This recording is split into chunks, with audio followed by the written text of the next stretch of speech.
Is a US-Iran nuclear deal finally within reach? February 2026. Iran says it is ready to make compromises to revive a nuclear deal, but only if the United States agrees to lift sanctions.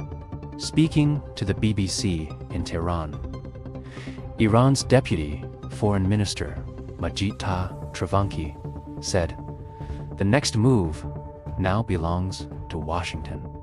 The ball is in America's court," he said.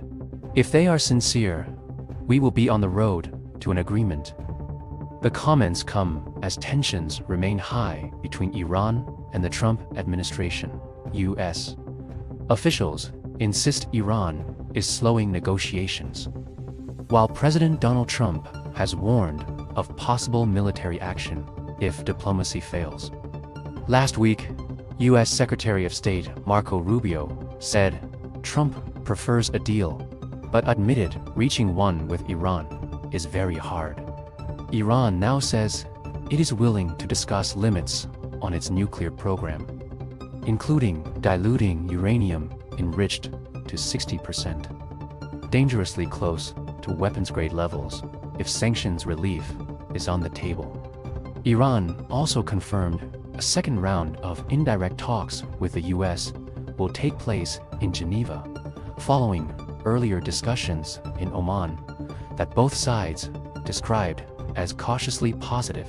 However, Tehran is drawing firm red lines. Iran refuses to discuss its ballistic missile program or regional influence demands long pushed by the US and Israel. Travanki also rejected Washington's calls for zero enrichment, calling it a violation of Iran's rights under international treaties, despite Trump recently insisting the US wants no enrichment at all.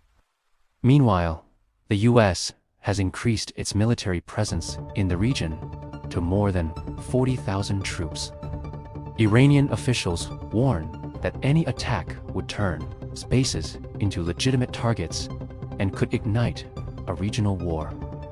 Despite the risks, Iran says diplomacy remains its preferred path.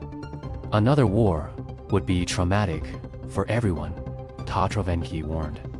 As negotiations resume, the world is watching closely, questioning whether this fragile diplomatic opening could prevent another major Middle East conflict.